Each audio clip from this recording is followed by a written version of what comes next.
para todos los integrantes de estas jornadas programadas por el Colegio de Abogados de Sucre y la Universidad de Carabobo a través del Vicerrectorado Académico. En primer lugar, quiero agradecer a la doctora Nelly Mata y a los integrantes del Colegio de Abogados de Sucre por la invitación, al igual que al Vicerrectorado Académico de la Universidad de Carabobo. De verdad, para mí es un honor participar de nuevo en estas jornadas que se organizan en honor al amigo y gran jurista, doctor Iván Pérez. Indudablemente que constituye para los que estamos permanentemente en investigación, en la actividad académica, un placer participar en el intercambio de ideas, en el intercambio de investigaciones. De manera que para Iván, para Nelly, para la Universidad de Carabobo, mis congratulaciones. Yo voy a tratar un tema que precisamente está inserto en la realidad actual.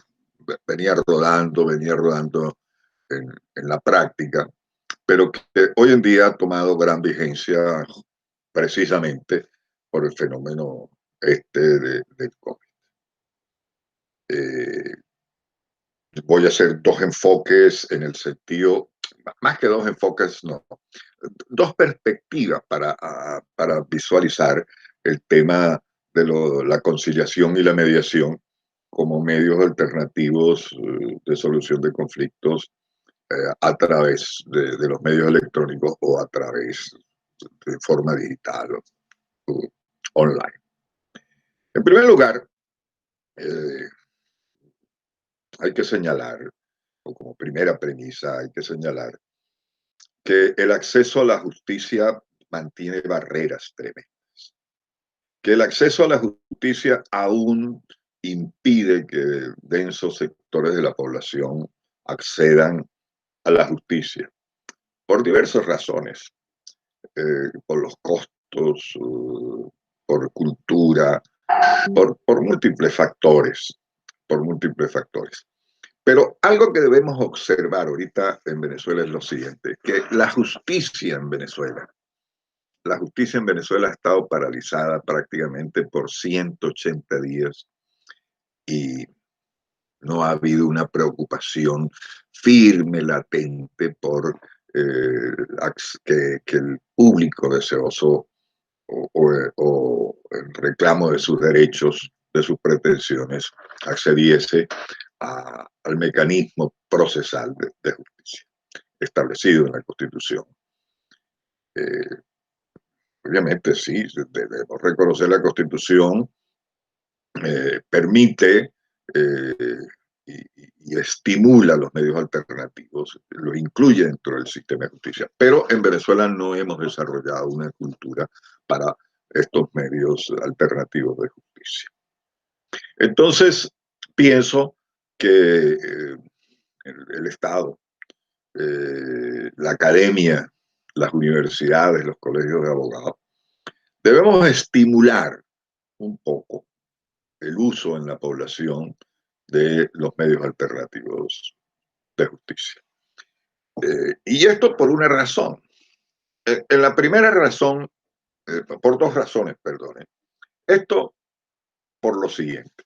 En primer lugar, los medios alternativos, específicamente en la negociación, mediación, conciliación, son actos compositivos. Esto es que las personas participan de la solución del conflicto. Son ellos quienes se interrelacionan, que llegan a los acuerdos, y el mediador, conciliador o negociación es simplemente un tercero imparcial que los relaciona, pero que la autonomía, la voluntad de la decisión está en manos de las partes, quienes son los que tienen el conflicto. Y es importante mirarlo porque en la medida que sean las partes que se interrelacionen y que ellos voluntariamente, que ellos en diálogo con el otro reconozcan los derechos del uno y el otro y llegan a un acuerdo, eso ayuda a a mantener la paz social, la cohesión social.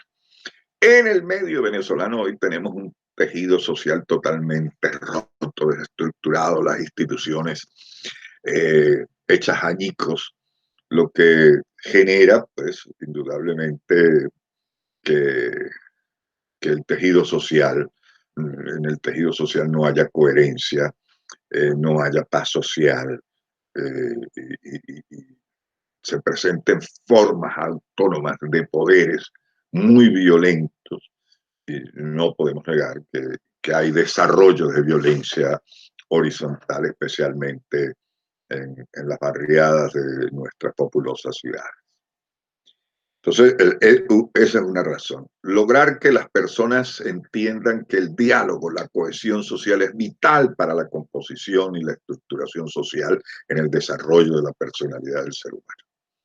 En segundo lugar, estos medios autocompositivos permiten que las personas vayan madurando y reflexionando sobre sus relaciones, de suerte que haya un reconocimiento de la alteridad, un reconocimiento del otro. Y es muy importante en procura de la justicia y de esa cohesión social que haya reconocimiento del otro, que haya reconocimiento de los derechos, no simplemente el reconocimiento de mi derecho, sino reconocer en la identidad del otro la existencia también de derechos. Hoy en día, con este terrible problema del COVID, indudablemente que nos ha señalado profundas deficiencias en nuestra estructura social, en nuestra estructura económica, en nuestra estructura sanitaria. Vemos indudablemente que hay miles de desempleos, centenares de empresas cerradas, eh, pérdidas económicas fabulosas, pero también el problema del distanciamiento social y la desconfianza social que va surgiendo entre las personas eh, por temor al contagio. Entonces, esta realidad nos dice, bueno, mire, hay que acelerar el problema de ver unas formas de comunicación. Y los tenemos a la mano, tenemos los medios electrónicos. Y esos medios electrónicos nos capacitan, o nos habilitan, sería el término más adecuado, para lograr entretejer formas de acceso de justicia y en las cuales las personas sean los protagonistas. Sé que en nuestro país, por la realidad económico, social, política la destrucción del Estado, se dificultaría tremendamente este tema del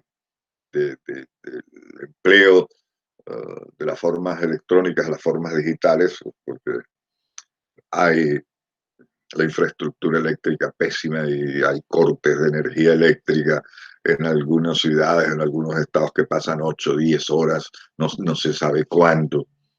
El sistema de redes para Internet de muy baja capacidad, y se cae, no se cae, está cantidad de problemas. Esto pues implica en cierto sentido una inseguridad, implica en cierto sentido, yo diría, una especie de incerteza técnica que es una de las características fundamentales, una de las características fundamentales eh, eh, una de las características fundamentales de, de la aplicación de los procesos en digital. Porque si no hay seguridad técnica, si no hay certeza que efectivamente los instrumentos que vamos a emplear, pues indudablemente va a ser muy difícil la realización de los procedimientos, sean los procedimientos en el órgano jurisdiccional o sean los procedimientos en, en,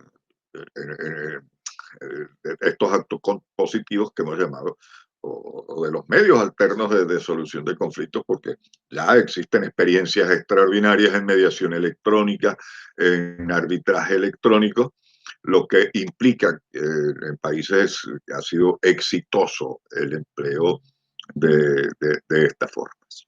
Entonces, yo me voy a centrar específicamente en el tema relativo a la mediación y a la conciliación. En algunos la consideran, en algunos textos o en algunos trabajos las consideran como si fuesen equivalentes, pero en realidad son dos conceptos distintos y tienen una separación. La mediación, eh, el tercero imparcial, el sujeto mediador, eh, es simplemente un interrelacionador. Diríamos, es tomar a las partes para que dialoguen, formar el ambiente de diálogo, de, de discurso entre ellos, no hace propuestas. Y en la conciliación, la diferencia es que el conciliador puede hacer propuestas. En ambos casos, conciliación y mediación, tanto uno u otro son las partes las que toman la decisión, independientemente de que en el caso de la conciliación el conciliador haya propuesto alguna forma. Porque son las partes, y por eso se llaman autocompositivos, las que gestionan su propia solución del conflicto. Ahora bien, establecida esta diferencia, yo pienso que es muy sutil y que podemos incluso hablar de mediación y conciliación como un proceso único. Y vemos que en algunos otros ordenamientos jurídicos, por ejemplo en el caso colombiano, se ha establecido el procedimiento de insolvencia de persona natural, no comerciante, procedimiento establecido en el Código General del Proceso. Se le ha dado competencia a los centros de conciliación y a los notarios. Para la liquidación se le da al juez del municipio. Y ahí el conciliador juega un papel importante en la validación de acuerdos, en la composición y en la negociación que llegue para los acuerdos de paz. Y está planteado en día la posibilidad de que sea a través de forma electrónica que pueda realizarse este proceso de conciliación. Ahora bien, uno u otro son procedimientos de acceso a la justicia. Por lo tanto, estos, negociación, conciliación, mediación, en nuestro caso, que es lo que les hablo de mediación y conciliación, todo procedimiento tiene que garantizar el debido proceso. El artículo 49 constitucional nuestro lo dice, lo mismo que el artículo 24 de la Constitución española o el artículo 29 de la Constitución colombiana, lo dice claramente, que no es solo en el ámbito jurisdiccional, sino en cualquier ámbito tiene que respetarse el debido proceso. De manera que los estados hoy convergen específicamente en la regulación de la mediación y la conciliación, o en general de todos estos medios alternativos, estableciendo regulaciones para dar garantía que efectivamente el debido proceso en estos procedimientos se cumpla, de manera que puedan cada uno de las partes que participan en esto hacer eh, la contradicción, el ejercicio de defensa, si es necesario hacer algunas demostraciones probatorias, hacerla, de manera que tienen que tener plenamente la posibilidad de hacer el contradictorio, de ejercer su derecho de defensa, tienen el derecho de ser oído, el derecho de notificaciones, en fin, todos esos aspectos que estructuran el debido proceso. De manera que tanto la negación como la conciliación como la mediación deben garantizar. Ahora bien, indudablemente en las formas electrónicas se pueden presentar problemas y se pueden presentar problemas y deben establecerse regulaciones concretas de manera que no vaya a haber un quebrantamiento de los derechos, de esa playa de derechos que integran el debido proceso. Uno de ellos es justamente que haya la identidad de las personas, que sea auténtica la identidad de las personas que participan en la conciliación o en la mediación. Ese es uno de los problemas. Sabemos lo volátil, lo difuso que son estos medios. Obviamente, en países adelantados, por ejemplo, aquí en Europa, pues los centros de conciliación tienen incorporado en sus plataformas formas de identificación dactilar, pupilar, de manera que hay una identificación plena de las partes, no hay ningún problema. El problema es para nosotros cuando tenemos apenas, creo que es un mega de capacidad en Internet, pues, instalar toda esa serie de procedimientos sería dificultoso. Pero bien, entonces, ese sería uno de los problemas. Otro de los problemas sería la autenticación de los documentos que se quieran poner como demostraciones. Ese es otro problema que, que indudablemente el mediador y el conciliador tienen que tener en cuenta. Digo, aquí en Europa pues existen a través de software de inteligencia artificial que pueden valorar un documento y que tienen mayor capacidad de valorar un documento que lo que puede percibir el ojo humano. En algunos países que no tienen estos recursos, emplean la técnica de la exhibición. Mire, tú alegas esto, por favor, exhiba para que el otro lo tenga y envíeselo directamente por correo electrónico y veamos a ver qué lo estás enviando y me llegue a mí con copia para mí. Entonces, sí, es el mismo, sí, es el mismo. Bueno, hay esa forma pues, para establecer este problema. De solucionar estos problemas que se presentan. Ahora bien, la mediación y conciliación tienen principios propios, tienen principios que indudablemente están vinculados a estos grandes principios, pero tienen principios que necesariamente deben ser respetados en el proceso de conciliación y mediación. Uno de estos principios es la imparcialidad. La imparcialidad debe ser un medio que efectivamente garantice la imparcialidad, que efectivamente se pueda desarrollar con igualdad para ambas partes, que no sea el de mejor posición económica supere al de mejor posición económica. Lo que sucede, por ejemplo, aquí en Europa, se garantiza esa igualdad porque normalmente la mediación electrónica se usa para el consumidor frente a esos gigantes, esos grandes pulpos transnacionales. Entonces, hay que garantizar esa igualdad de partes, ser un método, un medio y una forma que garantice la imparcialidad. En segundo lugar, que garantice la voluntariedad, el procedimiento voluntario. Acuden las partes voluntariamente, que tienen la disposición de dialogar y que en esa disposición de dialogar está la ausencia de presión, de amenazas, sino simple y llanamente ellos quieren llegar a tener un acuerdo y solucionar el conflicto que se le haya presentado.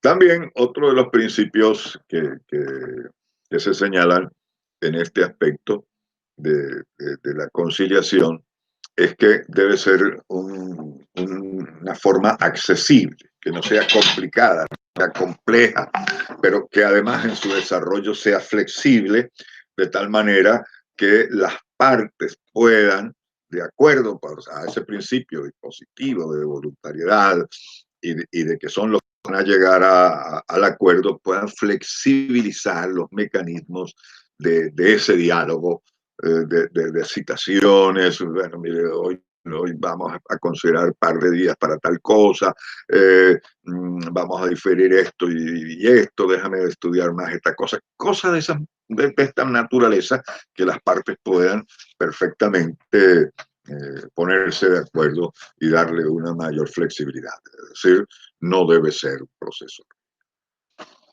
Además, existen principios relativos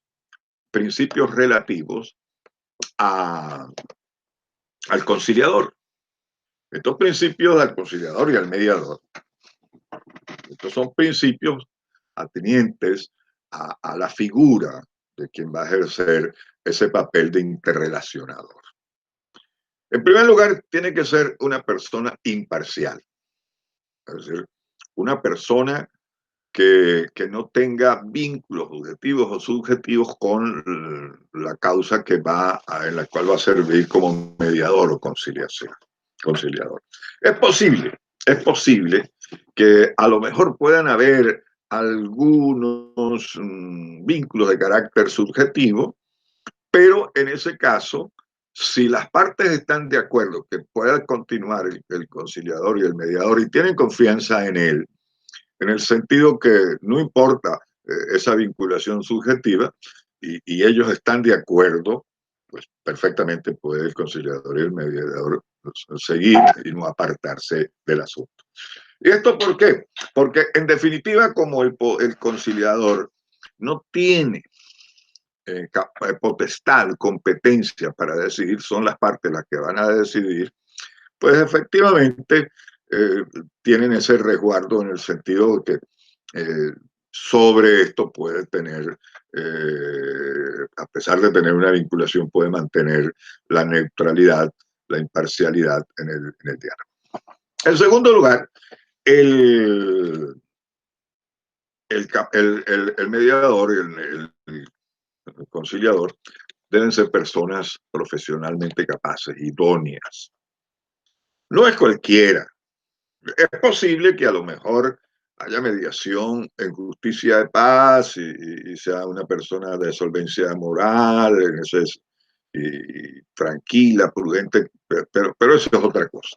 Pero en la mediación y en la conciliación, cuando se tratan de negocios jurídicos que efectivamente se van a resolver disputas de ese sentido, pues el mediador tiene que tener una capacitación profesional. No solo en el campo jurídico, sino tener cierta capacitación como conciliador, como mediador, formarse en este sentido y en esas capacitaciones de mediador, como en el caso de España, como en el caso de Portugal, Alemania, como en el caso de Colombia, de Argentina, les incluyen aspectos psicosociales, aspectos sociológicos, algunos aspectos económicos, de manera que ese mediador, ese conciliador tenga una formación amplia y en esa formación amplia pueda interpretar los diversos hechos de disputa que están con relación al conflicto. Entonces, debe ser una persona capacitada en este sentido. En tercer lugar, el mediador debe conocer el ordenamiento jurídico porque la mediación está sometida al principio de legalidad. El mediador y el conciliador no pueden convalidar un acuerdo que sea contra la ley. Las partes, por más del principio dispositivo, pueden llegar a acuerdos precisamente en aquello que pueden disponer sobre el objeto de su disposición, pero no pueden sobre la legalidad, de manera que las partes no pueden llegar a acuerdos contrarios a la ley. Y en esto entonces el mediador y conciliador tiene que indicarle a las partes, orientarlos, esto es ilegal, esto no lo puedo convalidar, busquen una fórmula distinta, vean ustedes, pero no puedo avalar este aspecto de, que ustedes están proponiendo por ser ilegal. También existen unos principios que son relativos a los medios empleados. Ya lo señalamos inicialmente. Pero los medios técnicos que se empleen deben tener y brindar una seguridad para las partes, de manera que esa seguridad sea respetuosa de estos principios, pero también de valores como es el acceso a la justicia, que las partes puedan precisamente emplear estos medios y estas técnicas indudablemente. Obviamente que en muchas negociaciones, en muchos procedimientos de negociación, de mediación, también se utiliza la inteligencia artificial. Ya sabemos que con la inteligencia artificial se establecen unos algoritmos y esos algoritmos te permiten establecer, escoger entre las diversas alternativas y poder, con una base de datos, poder recomendar y hacer algún tipo de propuestas. Bien, ya para finalizar. Creo que es momento que la academia, las universidades, los abogados, veamos que en nuestra patria y la sociedad en general necesita de nuestro esfuerzo para mantener el tejido social, para evitar la destrucción del tejido social y pueda brillar la justicia, la paz, la solidaridad en nuestras sociedades. Muchas gracias por vuestra audiencia. Eh, ya le enviaré este trabajo al Colegio de Abogados y a la universidad por escrito para que lo puedan tener en las redes y puedan consultarlo porque es muy amplio. Aquí he hecho es simplemente un resumen muy apretado de lo que contiene este trabajo de investigación que ha sido publicado en algunas revistas europeas. Muchas gracias.